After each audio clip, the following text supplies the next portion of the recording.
Brittany, and I feel like 90% of you guys clicked on this video because you thought that I dyed my hair black, which unfortunately I did not.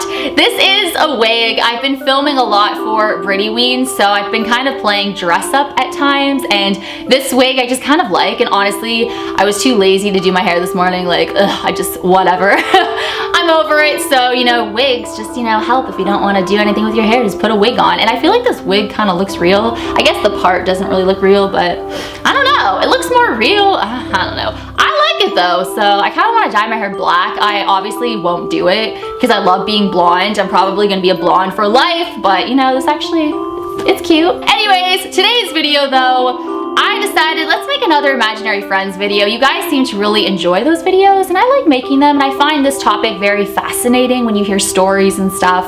You guys know how I feel about imaginary friends, you know. It can be really creepy, but you know, I think it's very fascinating, very interesting. So this story is about a 6-year-old girl by the name of Cassandra, and she was a very shy and quiet girl, and you know, she preferred the company of her dolls rather than being with actual people, like actual human interaction. She really just liked to be alone. It would bother her at times, you know, because you have no friends and you feel lonely at times, but she really just enjoyed being with her dolls, which was kind of concerning for, you know, her parents because they want her to have human interaction, have some friends. So it came to a point where the parents had to move out of town and they were concerned about Cassandra, you know, just adjusting to living in a new mansion, like a new mansion. Hello girl, like I wish I lived in a mansion.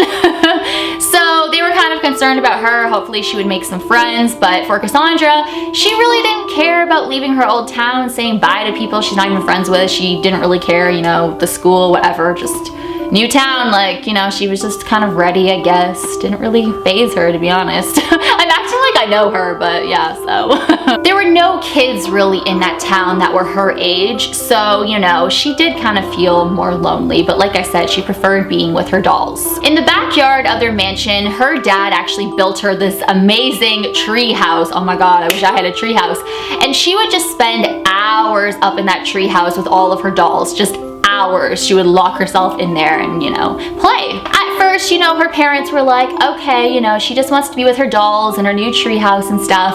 But as the days went on, Cassandra's behavior started to get kind of bizarre, kind of weird.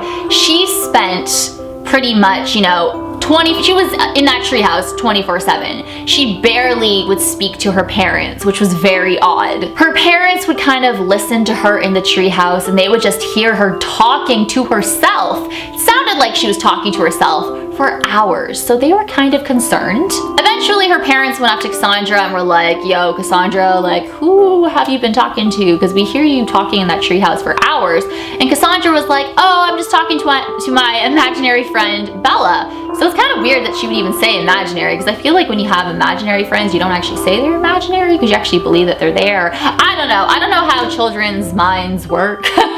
So yeah, she's like my imaginary friend, Bella. And her parents were like, oh, okay, you know, she's 6 years old, you know, this is common. People make up imaginary friends all the time. There's no one in the neighborhood that's her age.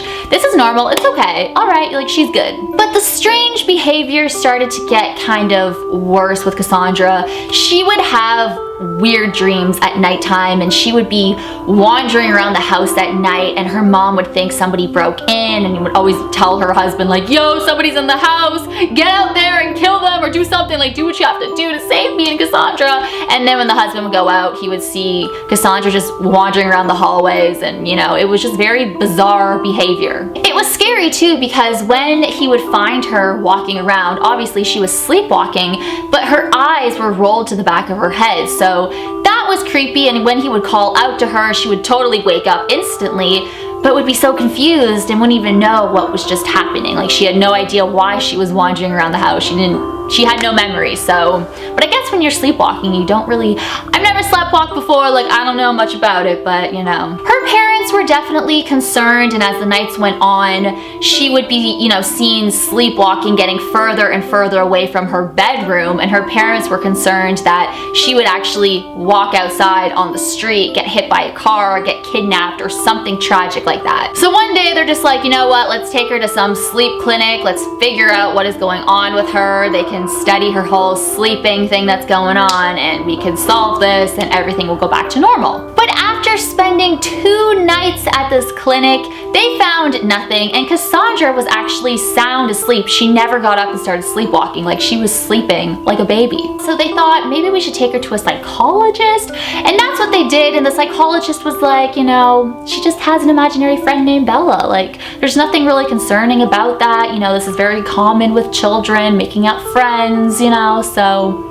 she's all right. But the psychologist did say that the parents should try to not allow Cassandra to be alone all the time and try introducing her to children, even though there was no children really where they lived, but try to have that human interaction, you know what I mean? Because he was concerned that that just wasn't really healthy, because she was just always alone. Nobody was ever around. She was very antisocial, so yeah. So her parents were like, okay, and they just told Cassandra, like, you can't be in that treehouse all day. You can only be in there for an hour every day. We want you to spend time with us. But every time Cassandra was in that treehouse for that hour, she was talking the whole time, the entire hour, with Bella. Cassandra's sleepwalking got even worse. She was having intense nightmares. A few times the father actually found her outside in the garden, you know, by the treehouse, and you know what I mean? She wasn't actually in the treehouse, but she made her way outside this time, which was very alarming to her parents. And during the daytime, she seemed very exhausted and almost sickly, so her parents were getting very concerned. One night, the father woke up to the sound of somebody climbing down the stairs.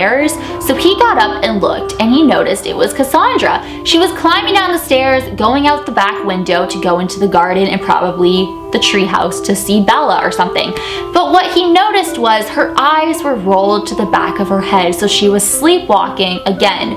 And he thought, you know, I'm not gonna wake her up this time. I'm just gonna follow her and see where she goes. So he's following her, and he sees that she's going into the shed. So he's like, what the heck is this girl doing in the shed? So as soon as she came out, she was holding an axe. This sent a chill down her father's spine. Like, he was like, what is this girl doing? Like, he was scared. And he saw her walking towards the treehouse with this axe. It started getting really creepy, like really scary actually, because she was standing beside the tree, crouching, saying this weird thing that her father could not understand. And then she started like boom, boom with the axe into the tree.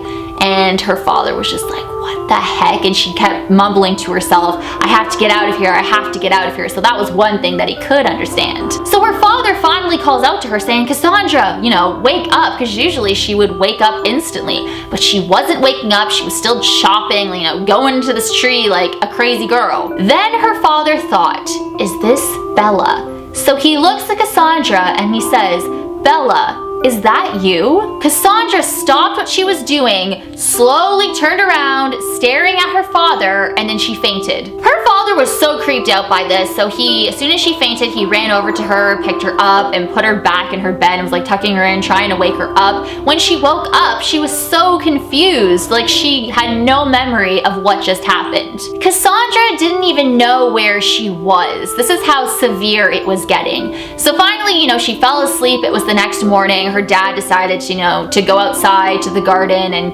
pick up that axe and put it back in the shed. But as he was standing in front of the treehouse, like the tree of the treehouse, he felt this cold chill, you know, on his back, and he was just like, you know, what the heck is that? You know what I mean? He then got this feeling that he needed to swing this axe into this tree and just, you know, stop all of this madness. So he started doing that. He was just, you know, chop, chop, chop, or I don't even know what I'm doing.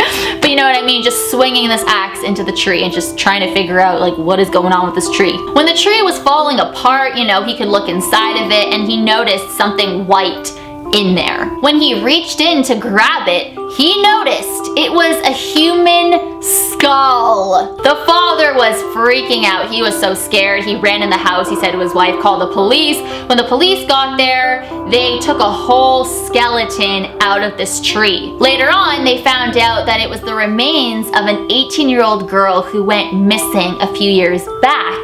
This girl's name was Bella. The police then said that she was murdered, and her skull had this huge dent in it, like Somebody just brutally slaughtered this girl. The police then arrested the previous owner of the mansion, and this man, you know, he confessed. He killed this 18-year-old girl named Bella. He hid her remains in the garden thinking that nobody would ever find her.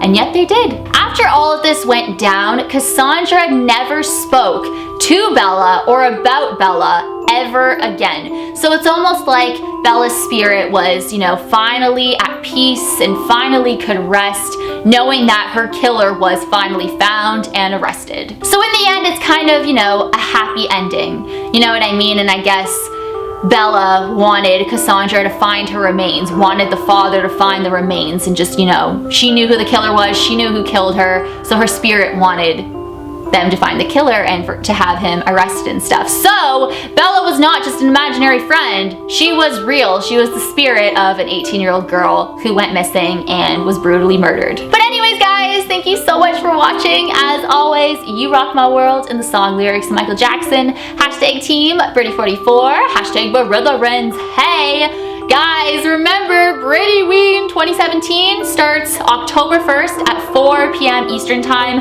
All of my videos, I'm uploading 31 videos. All of October, there's going to be a video from me. And every video will go up at exactly 4 p.m. Eastern Time. Super excited, guys. I can't wait for you guys to see my set.